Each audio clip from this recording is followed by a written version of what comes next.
This is Let's Talk, and thank you very much, Lycia Trouton, for coming to. I've come to you today, actually, to have an interview, a conversation, to talk about the things that you actually do. So, tell us a little bit about. You're an artist, and you've done. I've been involved with you in the handkerchief project in the past. But tell us a little bit about your history. Yeah, last time I saw you was in Stormont, and you were filming me. That was quite a while ago. That was June 21st, 2015. Right. Okay. And here we are in 2018, on a beautiful day in Monaghan. In Monaghan. At the Tyrone Guthrie Centre Gatehouse, courtesy of Janet Pierce. So, yeah, and we worked together in Newry in 2014-15. Yeah, the handkerchief project, or as you call it, I call it the Linen Memorial, has gone to China since I saw you. Okay. Yeah, and it continues. People seem to need it, want it, and the Belfast Heritage Department of the Central Library had it most recently. And, you know, now it's just such a different era. There seems to be an arts festival every other week in Belfast. You know, it was situated between the Four Corners Festival, and there was a Peace and Beyond Festival. And, you know, it's been to Derry. So all that continues. So what was the ethos behind the Linen Memorial? What was it set out to do? Well, I was asked the other day at the Visual Arts Ireland conference down at IMA in Dublin at the museum. Great day for lots of artists working together and curators and people interested in the arts. Was it commissioned? You know, and it wasn't commissioned. I did invent it, you know, in 1999 when the names list, the public names list, was published by David McKittrick and Brian Feeney and their colleagues. But Canada Council funded it, and then different people have funded it along the way. For example, Corey Mila took it up on the first day of reflection back in 2007. And it's just been very rewarding. The ethos of it, well, what's happened is I've become an artist as witness. You know, I was encouraged this year to develop a Facebook page. And that's the first time I've really inserted myself more in it. I mean, people knew I was behind it. I was the artist behind it, of course, with 50 people around the world who've sewn the names. I mean, craftswomen, one man. But yes, this Facebook page seems to situate me more as the talking head behind it, you know, the site-conscious public artist. So that's been interesting. I remember going to Dominic Street in Newry to see the exhibition in is it St Patrick's Church? It was in the Dominican Priory. Yeah. And I know that again, I was filming it, and you'd look through and you see the light coming through, and you look at people examining different fragments of it, and there were names on them. Could you tell us a little bit more about the names that were actually on? It's a chronological names list from 66 to 2006, and if people are watching this outside of the Northern Ireland context, they might not know that every sectarian death has been has had scholarly research behind it.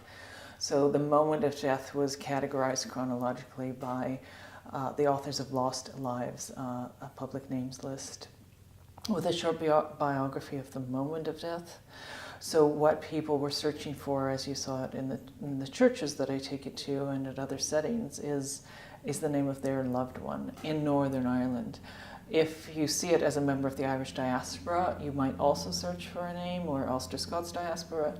But if you see it in another setting like China, although Taiwan has had their own colonial history, of course, and it was in Taiwan, you might be looking at it more symbolically or metaphorically as a maybe anti-violence project or peace project, or as a shroud of a containment of sorts, a veil of tears, artwork, post-colonial artwork about trauma, or post-conflict artwork about trauma, memory, and the idea of, is it healing to remember, or the processes around that which are contested and can be difficult and fraught.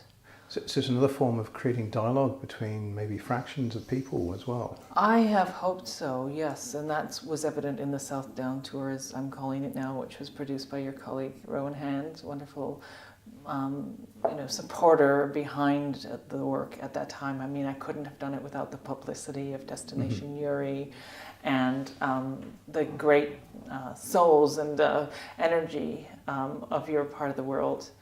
That was very, very important. And I was on morning digital television, which really gave me an in to the community. So people recognized me as part of the community at that point, whether it was Warren Point, Westbrook, Uri.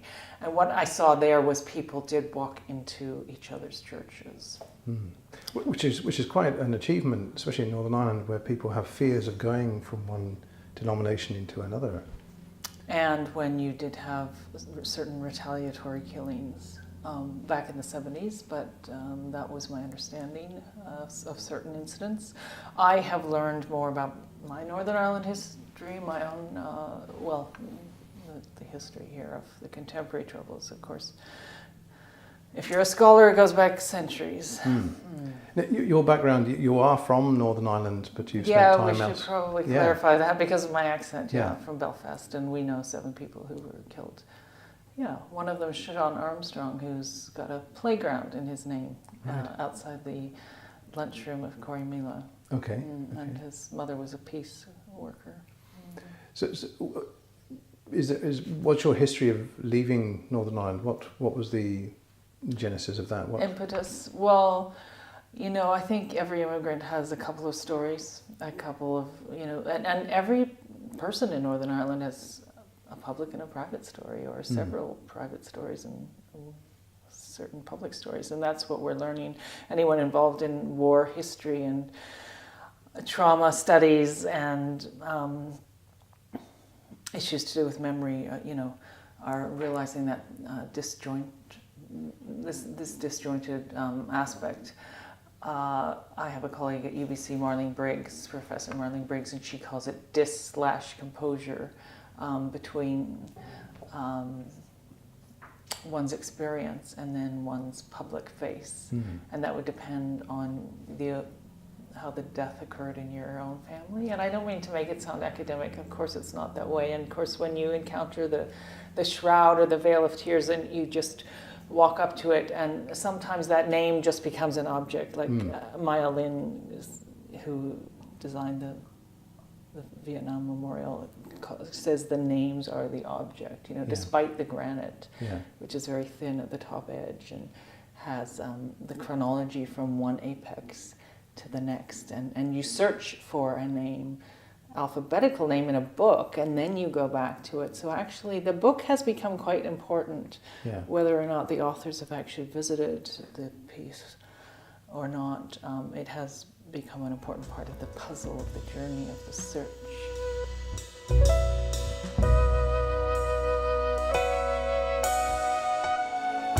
We have more on the way, so please subscribe to this channel and check out the link below if you'd consider becoming a patron to help us keep making more content. Thanks for watching.